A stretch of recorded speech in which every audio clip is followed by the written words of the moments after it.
پریشان بیٹھا میں اپنے حالات پر رو رہا تھا۔ میرے پاس تو اسکول کی فیس بھی نہیں تھی۔ میں اپنے ابا سے بھی فیس نہیں طلب کرتا تھا۔ تبھی میں نے مسجد میں ایک اعلان سنا۔ مسجد میں اعلان ہو رہا تھا، نواب حشمت اس نوجوان کو 50,000 روپے دے گا جو اس کی بیٹی کے ساتھ ایک رات گزارے گا۔ میں نے سوچا کہ شاید میں غلط سن رہا ہوں، میرے کان خراب ہو گئے ہیں، سننے میں کوئی فرق ہے۔ میں نے دوبارہ سننے کی کوشش کی۔ اعلان 3 بار ہوا کہ ملک حشمت اپنی بیٹی کے ساتھ ایک رات گزارنے والے نوجوان کو 50,000 روپے کی رقم دے گا۔ اس بات نے مجھے حیران کر دیا تھا۔ میں تو سوچ بھی نہیں سکتا تھا کہ ایسا ملک حشمت کسی مسجد میں اعلان کروا کر کہہ سکتا ہے۔ مسجد سے ایسا اعلان ہونا بڑی عجیب بات تھی۔ مجھے بڑا عجیب محسوس ہوا کہ مسجد سے ایسا اعلان کروانا بڑی عجیب بات تھی۔ میں سمجھا کہ شاید میرے کانوں میں کوئی مسئلہ ہوگا۔ باہر آ کر میں نے اپنے ابا سے پوچھا کہ ابا، کیا یہ اعلان آپ نے بھی سنا ہے؟ مجھے تو لگتا ہے حیرت زدہ نگاہوں سے بولے، نہیں بیٹے، تم نے صحیح سنا ہے۔ حیران تو میں بھی ہوں کہ ملک حشمت ایسی نامعقول بات کیسے کر سکتا ہے، وہ بھی مسجد جیسی مقدس جگہ سے۔ آخر کوئی تو وجہ ہوگی کہ ملک حشمت کو یہ اعلان کروانا پڑا۔ میں جا کر پوچھوں گا، نماز پڑھنے کے لیے جب لوگ آئیں گے تو ان سے پوچھوں گا، لیکن مجھے نہیں لگتا کہ یہ اعلان مسجد سے ہوا ہے۔ کسی نے اعلان اسپیکر سے کیا ہے مگر مسجد سے نہیں کیا ہوگا۔ ابا کی بات واقعی درست تھی۔ بعض ایسے اعلانات اسپیکر سے بھی ہو جاتے تھے جو مسجد کے لیے نامعقول ہوں، مگر ہم لوگ جب جمعہ کی نماز پڑھنے کے لیے گئے تو پتہ چلا کہ یہ اعلان مسجد سے ہی ہوا ہے۔ سب لوگ حیرت اور غصے میں مبتلا تھے، بولے کہ ایسا تو کبھی بھی نہیں ہوا کہ مسجد سے ایسا اعلان ہوا ہو۔ تب میرے ابا کہنے لگے کہ کوئی شخص ایسا کیوں کرے گا؟ مجھے لگتا ہے کہ وہ لوگوں کے ساتھ مذاق کر رہا ہے، انہیں کسی جال میں پھانسنا چاہتا ہے، ورنہ کوئی شخص اپنی بیٹی کے بارے میں ایسی بات کبھی نہیں کرتا، وہ بھی مسجد میں۔ آخر کوئی تو وجہ ہوگی کہ اس نے اپنی بیٹی کے بارے میں اتنا بڑا اعلان کروایا ہے۔ کیا پتہ اسے مدد کی ضرورت ہو۔ ویسے بھی حشمت خان تو یہاں آیا بھی نہیں، نماز پڑھنے تو وہ ہمیشہ اپنے بھائیوں کے ساتھ آتا تھا، مگر آج وہ کیوں نہیں آیا؟ ابا نے یہ بات کہہ کر مجھے بھی شک میں ڈال دیا تھا۔ میں نے سوچا کہ میں حشمت خان کے گھر جا کر اس سے پوچھوں گا کہ ایسا کیا ہوا کہ اس نے اتنا بڑا اعلان کروا دیا۔ ایسے میں اگر کوئی بات اور ہوئی تو وہ بھی پتہ چل جائے گی، اور رات گزارنے کا مطلب بھی اسی سے پوچھ آؤں گا۔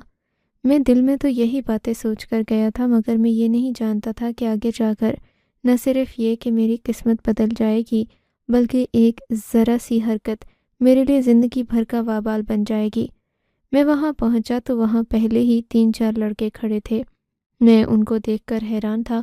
میں نے پوچھا کہ تم لوگ یہاں کیوں آئے ہو؟ اس میں سے 2 تو میرے دوست تھے۔ کہنے لگے کہ ہم یہاں اس لیے آئے ہیں کیونکہ ملک حشمت نے اپنی بیٹی کے بارے میں اعلان کروایا ہے کہ اس کے ساتھ رات گزارنے کے 50,000 روپے ملیں گے۔ میں نے کہا تم لوگوں کو شرم آنی چاہیے ایسی بات کرتے ہوئے۔ لو، اس میں شرم والی کیا بات ہے؟ سیف نے کہا تھا، جب حشمت نے خود یہ اعلان کروایا ہے تو تمہیں کیوں شرم آ رہی ہے؟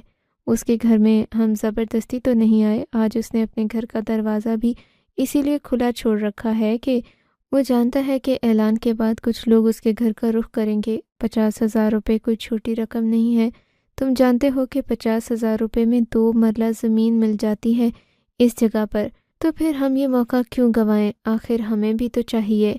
کیا چاہیے؟ یہی پیسہ، اور کیا؟ ہم بھی یہاں پیسے کے لیے آئے ہیں، اور مجھے تو پکا یقین ہے کہ تم بھی اسی وجہ سے آئے ہو۔ اتنا شریف تو کوئی ہے نہیں کہ صرف ملک سے ہمدردی کرنے یہاں آ گیا ہو۔ میں ان لوگوں کی باتیں سن کر حیران رہ گیا تھا۔ تم بھی ہماری صف میں کھڑے ہو جاؤ، حال احوال باتیں چھوڑو، تم بھی اس سے یہی بات کرو تاکہ وہ تمہیں شاید اپنی بیٹی کے لیے چن لے، اور ہو سکتا ہے کہ تمہیں پیسے بھی دے دے۔ اب ظاہر ہے اتنے سارے لڑکے یہاں کھڑے ہیں، سب کے سب کو تو وہ منتخب بھی نہیں کرے گا، کیا پتہ تمہیں منتخب کر لے، ہم لوگوں کو چھوڑ دے۔ مجھے اپنے دوستوں کی یہ بات پسند آئی تھی۔ میں نے سوچا کہ ملک نے تو کبھی مجھ سے بات تک نہیں کی، ہو سکتا ہے کہ آج اگر میں اسے پسند آ جاتا ہوں تو مجھے کچھ پیسے مل جائیں۔ مگر مجھے ابا کا بھی ڈر تھا کہ پتہ نہیں ابا کیا کہیں گے، کیونکہ ابا سے پوچھے بغیر میں کبھی گھر سے باہر بھی نہیں نکلا تھا۔ میرا مطلب کہ رات کو گھر کے باہر کبھی نہیں گیا تھا۔ میں ہر بات اپنے ماں باپ سے پوچھ کر ہی کرتا تھا۔ جب میں نے سوچا کہ یہاں سے 50,000 روپے ملنے کے امکانات ہیں تو اماں ابا بھی ویسے ہی راضی ہو جائیں گے، میں ان لڑکوں کے ساتھ قطار میں کھڑا ہو گیا۔ تھوڑی دیر کے بعد حشمت خان نے ہمیں اندر بلایا۔ ملک حشمت خان اس علاقے کا سب سے